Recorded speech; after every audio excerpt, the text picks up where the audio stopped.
Times were tough, so I sold my soul. And I don't think I'll ever regain control. Devil looked me in the eye, now I look the other way. What else could I do? I just stood at the doorway, knew I'd rather be drunk with you.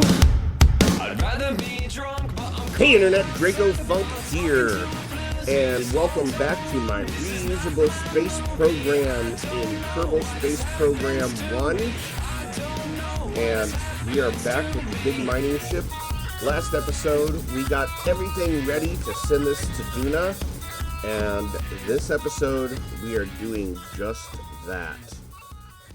So it has just left Columbia Station. Now before I head to Duna, I'm actually going to take it out of orbit of the Mun and put it into a wide orbit of Kerbin. And that will get us in a position to get a transfer to Duna.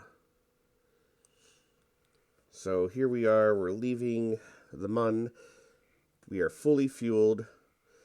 Now, I only have I started with about 3,700 Delta V.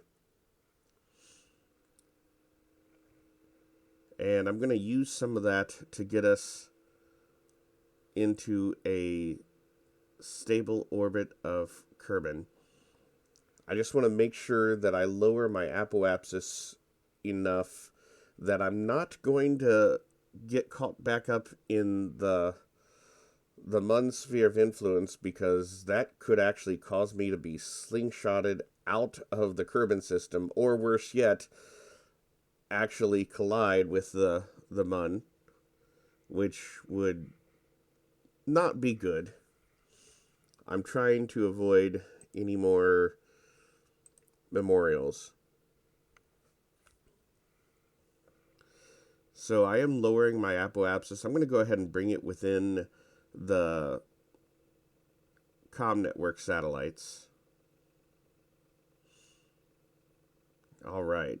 Select Duna as the target. And here I've set up the maneuver node, and we are already burning to head to Duna.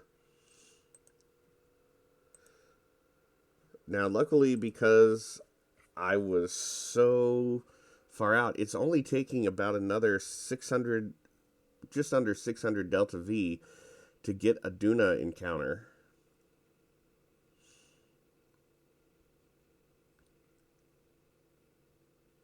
And there we go.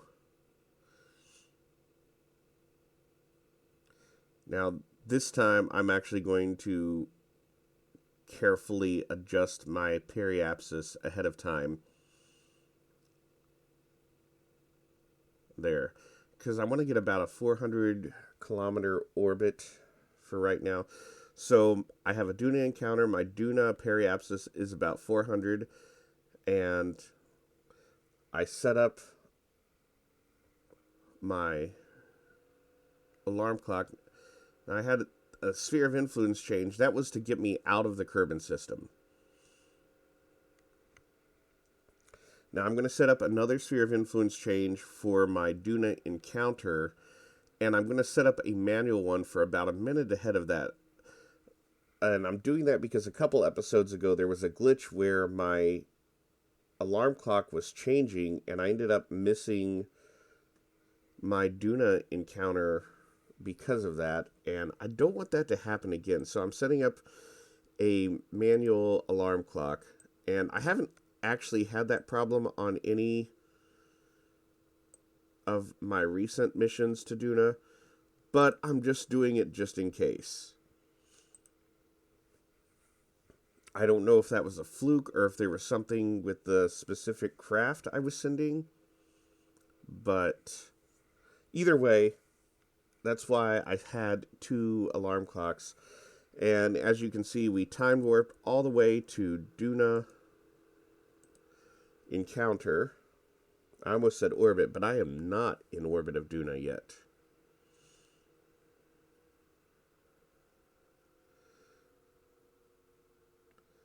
So we have now reached the Duna system. I'm just doing a little bit of a correction maneuver just to make sure that my orbit is on a good orbital plane. And it's cheaper in delta V wise to do that as soon as possible. And I just time warp now to Duna periapsis. And as you can see, I still have 2500 delta V. I'm at Duna, I have 2500 delta V. I'm not in orbit yet. Now my periapsis did come out a little bit as I adjusted for the plane. But there we are. We now have been captured in Duna. I have to bring my orbital periapsis down so I don't get caught in Ike's sphere of influence.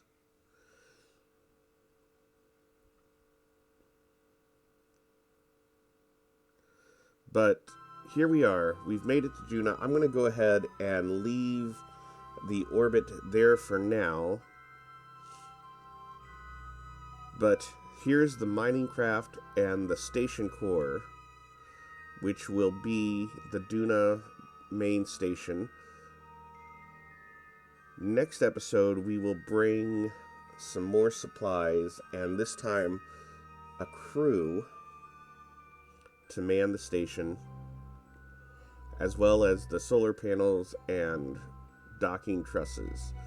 Now, I could end the episode here, but there are some things I need to take care of back in the Kerbin system, because the reusable space program has to continue, which means there are constantly things that I'm doing, and I'm not showing all of them, but one of the things is keeping orbit clean by landing spent stages back onto Kerbin so they can be reused.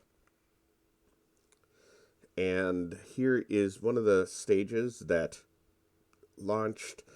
I'm actually not sure what this launched, but I'm going to land it back in the Kerbin Sea, and the Kerbin Navy will come and collect it. One of the tanks did break off there, but that's okay. That was a bad transition, but that's okay. This is the interplanetary tug that recently returned from Duna. And I don't have a lot of delta V for this. As you can see, I'm like under 600 now, under 500. I'm going to put it in a roughly 200 kilometer orbit, which will make it easier to rendezvous with, because I am going to refuel this. But the main thing I'm going to do today is that satellite, the piece on the back that contained the relay satellites. I'm going to land that so it can be used to launch another group of satellites, because I need to set up a comm network throughout the Kerbin solar system.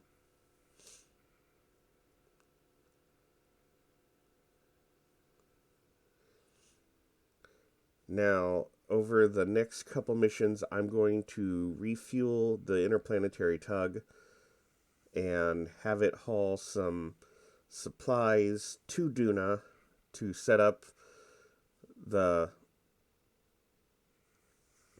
Duna portion of the reusable space program.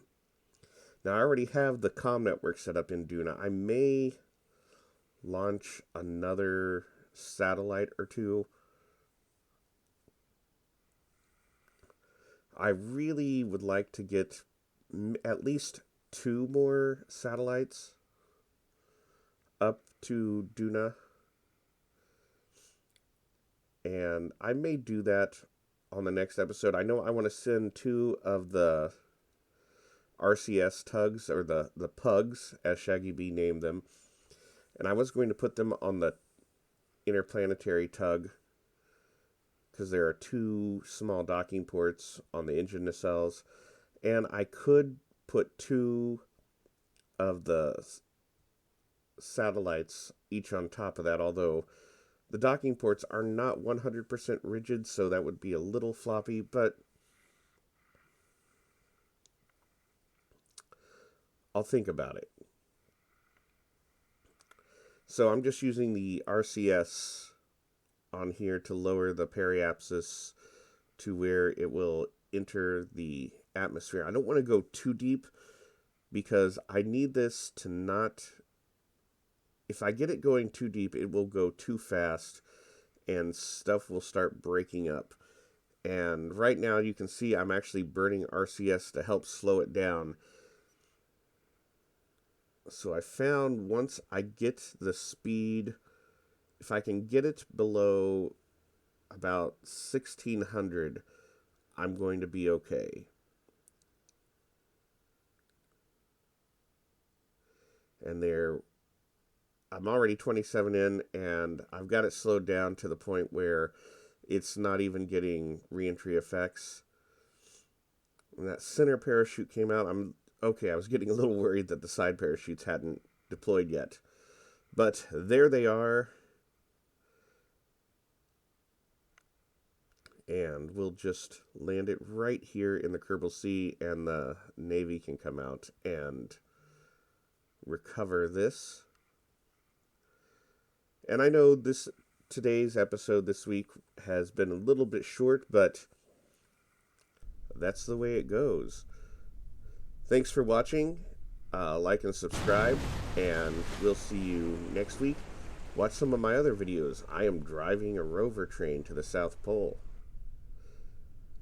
See you next time, guys.